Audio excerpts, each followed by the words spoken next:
Well, hi folks, this is Darren with My RV Works, and what I'm doing is I'm putting together a course.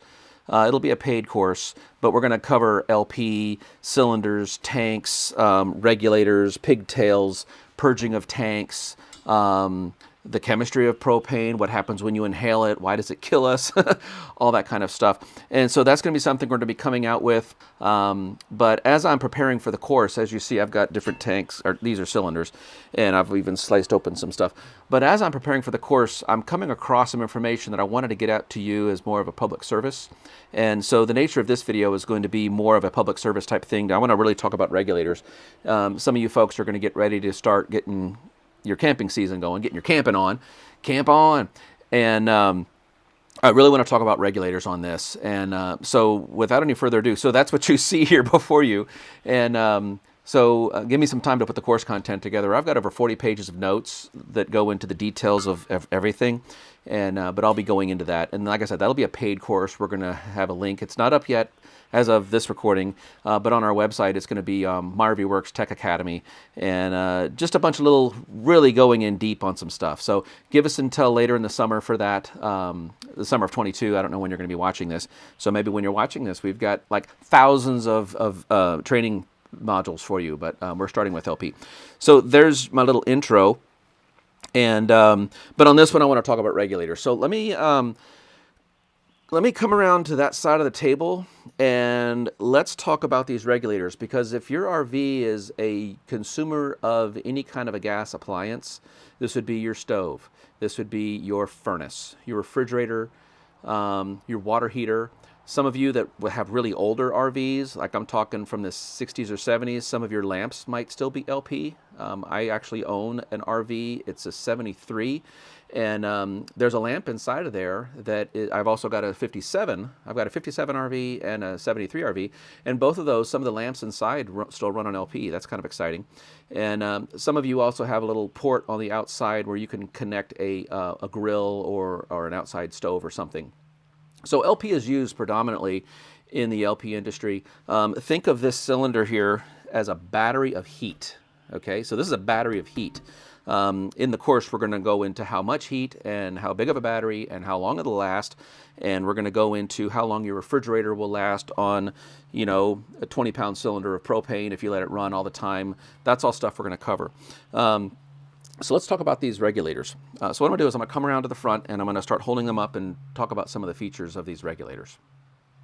You might recognize something like this on your RV. Okay, if you have a Class A, a Class B, let's see here, a Class C, then you're going to have an ASME tank, which is physically mounted on your RV frame.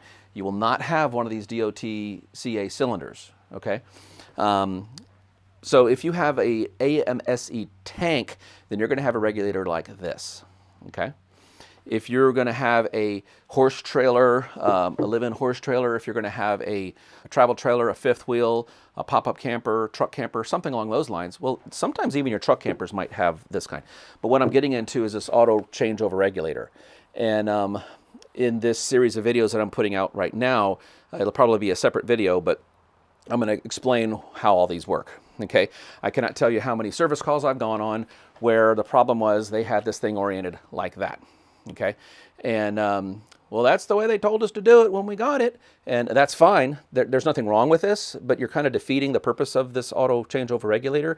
And when you have it in this middle position, you are retarding your flow of propane by 40%. We're going to get into that when we talk about the auto changeover regulator. So what we'll probably do is make a link here to me devoting an entire video on just the auto changeover regulator. Okay, so click on that link and you'll get me more on this. But my point in this video is to talk about the two types of regulators. One that is not an auto changeover and one that is the auto changeover. Let's get it oriented correctly. Either that way or this way will work. Okay, so great, got it. So regardless of which regulator you have, the two-stage auto changeover regulator or just the standard two-stage regulator, they must be secured to your RV. Okay, that is to say, you would not connect a hose to here and a hose to here and have the thing just flopping around. Okay, that is not allowed. Now, where I'm getting my information from is NFPA, what is it, 1192, 1194? I'll make a link. It's a NFPA, National Fire Protection Association, 1192. I think it's chapter 5. Now on that manual, the numbers are not in my head, but I'll make a link here on what that the manual is, and I'll even give you a link to where you can get to that NFPA manual. Now you can read it online for free, but if you want to download that manual, there's a cost to downloading the NFPA manual, but you can read it online for free, but they do have being able to copy it disabled. Okay, but I've read the thing. It's actually kind of exciting to read all that. If you like the codes and things like that, that's where I'm getting this information from. Plus I've been to a tremendous amount of schools on LP, and I even went through college, and I played around with organic chemistry, so we're having fun with that as well. So, but we're not going to get into hydrocarbons during this video. I'll make another video on hydrocarbons, and that's where we're going to get into on the class. We're going to get into propane and why it's so awesome, and how propane and octane are related to each other. All the anes and the enes and the alkanes, alkynes, alkenes, and all that kind of stuff. So my point here is that you want these regulators bonded, mounted securely to your RV so that they're not moving around. Okay, so that's the takeaway from that point. These need to be secured. Okay. Another thing, when you look at your regulator, now overwhelmingly, most of your regulators are going to have this on them, but while you're doing an inspection, I'm going to hold this up here. You do want to make sure, see where it says UL right there? Okay. You need to make sure that your regulator has a UL rating on it. Okay. As silly as that sounds, you really need to make sure that it's UL rated. Okay, so that's another thing I wanted to take away from this thing. When you're pre-tripping your RV, getting ready to go camping, what I want you to do is just take a look at this thing and make sure that it's clean. Okay, I have another one over here. Let me reach and grab it. So while this regulator might look clean, what I want you to do is I want you to look in there. See how it's all dirty? Okay, we're going to talk about the vent here in just a few minutes. But so this regulator could fault out, could foul. Why? Because that vent is full of debris. Okay, so when you're doing your camping pre-trip, you need to look at your regulator. Okay, make sure that it's clean. Make sure there's no mud, dust, debris, leaves, insects, anything like that that's going to restrict that vent. We're going to talk about that vent here in just a moment. But just make sure this thing is nice and clean. I'm thinking my King Julian, nice and sassy, nice and clean. Okay, so you're going to want to make sure your regulators are clean on your pre-trips. Okay, so this regulator, I would say, would fail my pre-trip inspection. I would get a can of compressed air, and I would blow the compressed air in there to get some of that. Let's see if we can get you focused in there. There we go. We need to get that debris out of there, the screen. Okay. Also, I have another one here. This one's a special one we're going to be talking about in just a second, so I want to be careful not to. It's full of oil. Okay, but if you look at that one, you see how he's also kind of fouled out. So this one's full of oil, and we're going to be talking about where the oil comes from and all that here in another video. So basically, I want to leave him perched up. As we're doing our inspection for our regulator, you just saw one that had a cover on it. Okay, and the screen was fouled. Now these are called clamshell covers. Okay, now this cover just kind of snaps right on. Okay, I'm not going to take the time to put it on there, but it's got these little ears that grab right there, these little ears right here. Okay, a lot of times those will break off. I've come across many times on my service thing where those little ears break off. But you do want to make sure that there's a cover over this. The cover should not be brittle. If the cover's brittle, then just get a replacement cover. You have different types of covers. If you have the AMSE tank, then you're going to have a cover very similar to this one. Okay. If you have the cylinder, then you're going to have a cover similar to this one. But you need to have a cover over your regulator. Why? Because that keeps the debris, the road spray, dirt, rain, things like that off of the regulator. Make sense? Good. As you're inspecting your regulator, another thing I want you to look for is any leaks around any of these crimps, any of the connections where the fittings connect, okay? A telltale sign, a lot of times insects, they love that smell of ethyl mercaptan, okay? And if you find a lot of insects living around your regulator, that's probably an indicator that there's a leak. It may not be strong enough for you to be able to smell that ethyl mercaptan, but the insects like that, and insects are a clue that there's a leak. Doesn't mean there's a leak, but since the insects like that, there may be a problem there. Now on this regulator, I want you to look at something really close. Now this one has been leaking, okay? And you see that little stain down there. When I found this regulator, it was on a truck camper, okay? When I found it, it was still wet right in there, okay? Now another thing I want you to watch, I hope I can capture this. I'm gonna pour this out. Watch, this is full of oil. So see that? Okay, so there's oil filled inside of this regulator. All this oil is filled from here all the way to here. And then we saw it leaking out of the top, okay? Now on the tubes on that Lance camper, we use a lab that we will be able to send in, if I can get enough, okay? It's like a urine test, you know, or a blood work. I'm gonna try to capture enough of this oil and send it into the lab to have them kind of do an analysis on it, what it is. I've been to several schools on LP, and what we have been instructed, let me put him there, where does the LP come from?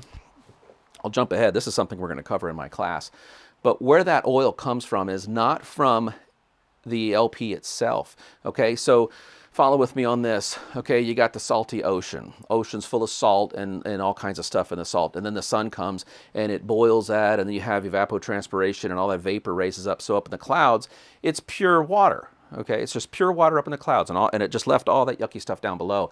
And then it rains, and we have nice, fresh, clear rain. Where did the rain come from? Maybe the salty oceans and stuff like that. So you could say that salt water was distilled, okay? So when we take crude oil and we run it through our fractional process, one of the first things that comes off the top is we're heating that oil at certain temperatures, and what rises out of that, like evapotranspiration, just like our ocean, is a methane gas. It's a gas, okay? So all the oil and everything stays down below. So the oil portion of LP stays down in the vat, okay? And so we're just dealing with the vapor. It's just hydrogen and carbon. That's all it is, okay? There's no crude element to that. So the oil in propane in these cylinders in your AMSE tank, there's no oil in that. It's kind of like the rain. It's just kind of like fresh, clear water, and all the salt and all the other stuff stayed in the ocean. So follow with me on that. I'm trying to make an analogy here. So where does the oil come from that I just poured out of the regulator? It comes from these pigtails, okay? And now I've cut these open. We're going to go into more detail on this in the class. Let me see if I can get these focused. So I've got it in my hand there to focus, but you'll see how all hoses are not the same. The one by my thumb over here has that inner membrane like a straw. I've mentioned that in some of my other videos, how it's got like a straw on the inside. And the one on the right is just, it's got a black membrane, but it's not as good as a straw, okay? So where that oil is coming from that we're getting is all these pigtails. Okay, now on that Lance camper where I took that regulator off, those pigtails were very brittle, very brittle. There was cracks. I wanted to keep those, but I didn't. I threw them away. But the hose was all cracked all around. And it's kind of like an old tire that you may have had a car sitting in the garage for a while, and the drywalls are starting to crack. And then when you move that car off the concrete, it leaves a black stain where the wheels were. Well, where did the black stain come from? All the oil coming out of the tire, okay? All the oil coming out of these hoses is what's getting inside of a regulator, faulting the regulator out. It's not coming from the propane because there's no oil in propane. It's all distilled out, okay?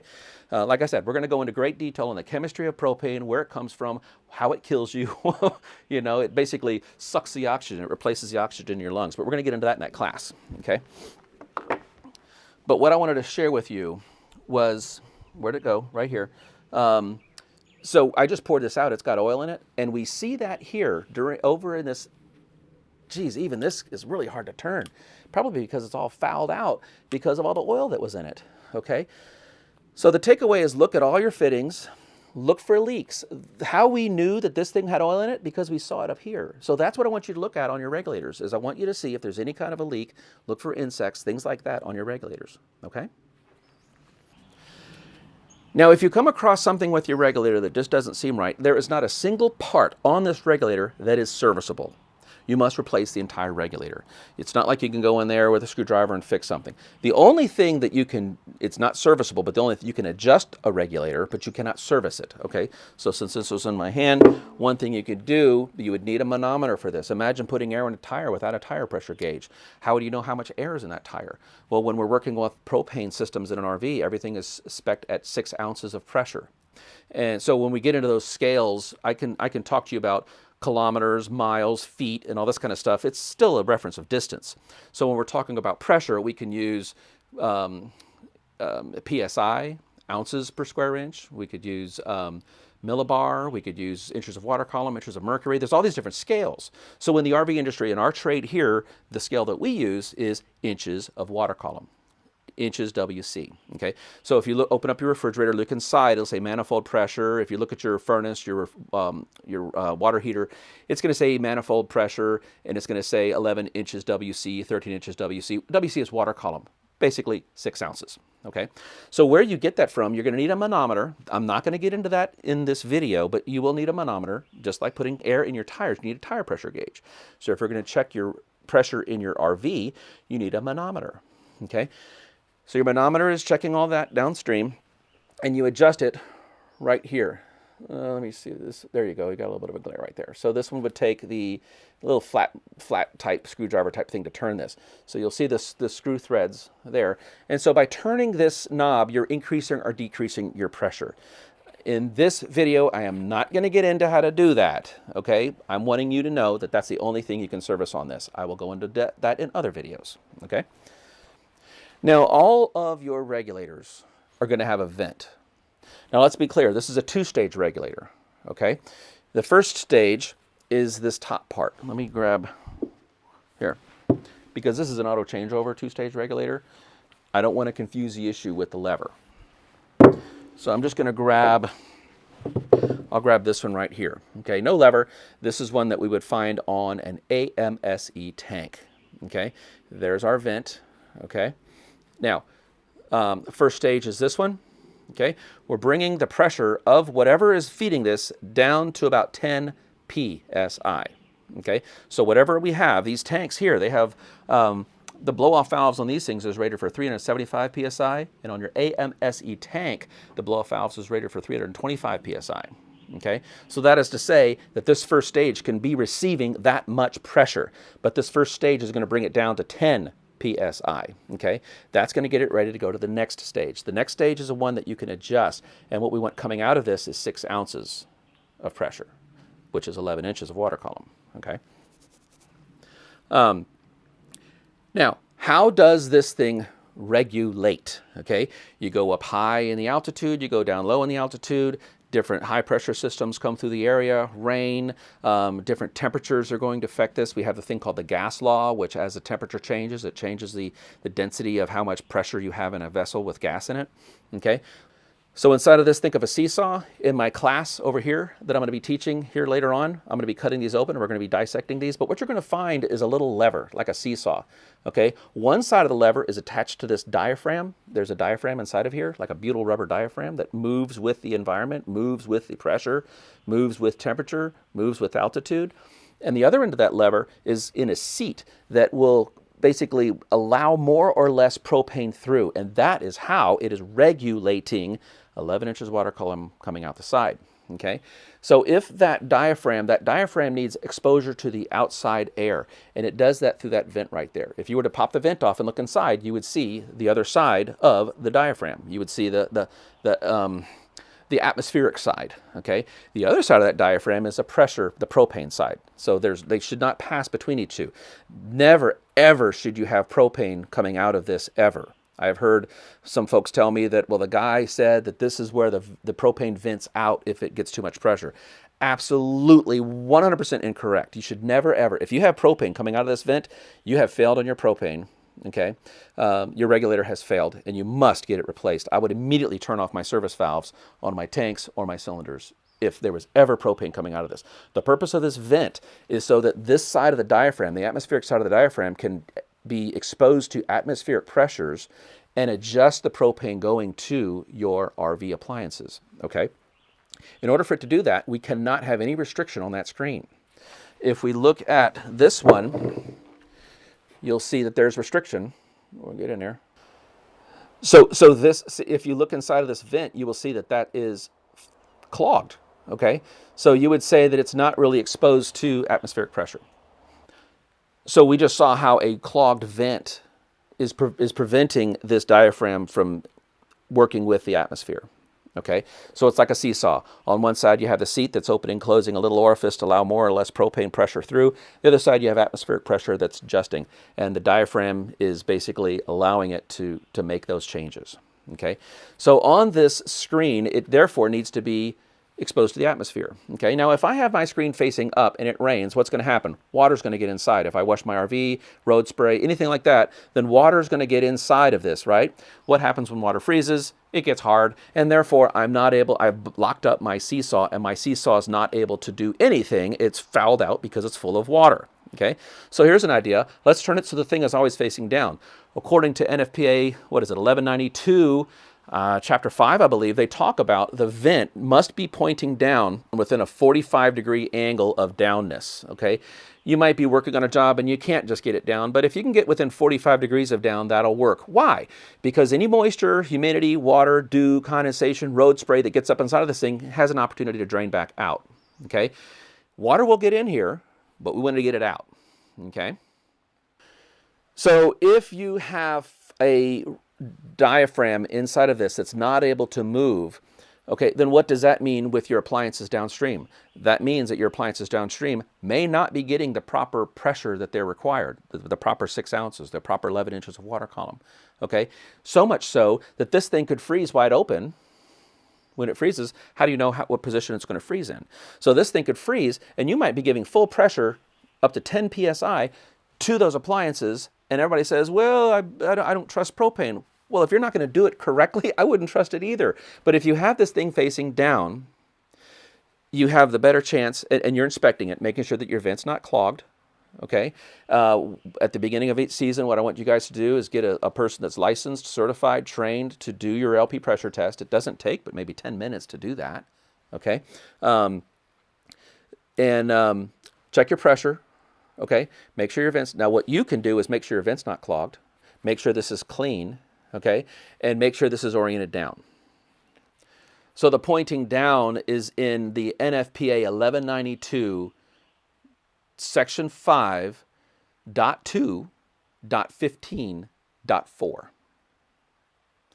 5.2.15.4 is where you can read all about the details on NFPA 1192 on this orienting down. I have gone on many service calls, I keep saying this, where these things are like, the vent is here, right? It's like that, they're like this, and that's not correct. Yes, it's vented to the outside, but you want it to vent down so any moisture can drain out of it. So we've talked about the regulator, we've talked about the venting, we've talked about being able to adjust this, but you can't adjust it unless you have a manometer, okay? We've talked about making sure that it's got a UL listing on it, which most of them do. So from all of us at MyRV Works, I want you to have a safe camping season, stay safe with your propane, inspect these things, make sure that they're clean, okay? If you like this kind of a content, you could subscribe to our channel. We always have this kind of stuff coming out. We're having more and more coming out as well. You could support us on Patreon if this kind of content helps you and you just want to pay back to us. It takes an effort to put these things together, and that's a little way you can sew back into us so that we can sew back into you continuously. We have a website with all kinds of manuals, myrvworks.com. You can go to the resources tab. We have manuals there for a lot of your appliances. And we also have people have been asking us for merch, so we have a merch store that we're putting together where you can get some hats and caps and mugs and pins and all kinds of fun stuff. And I've started to make some tools, and we've got an Amazon affiliate link on that resources tab, and Darren is actually making tools for you guys as well. You could check those out on that link as well. So, hey, happy campers say MyRV Works. So from all of us at MyRV Works to you, have a great camping season and stay safe.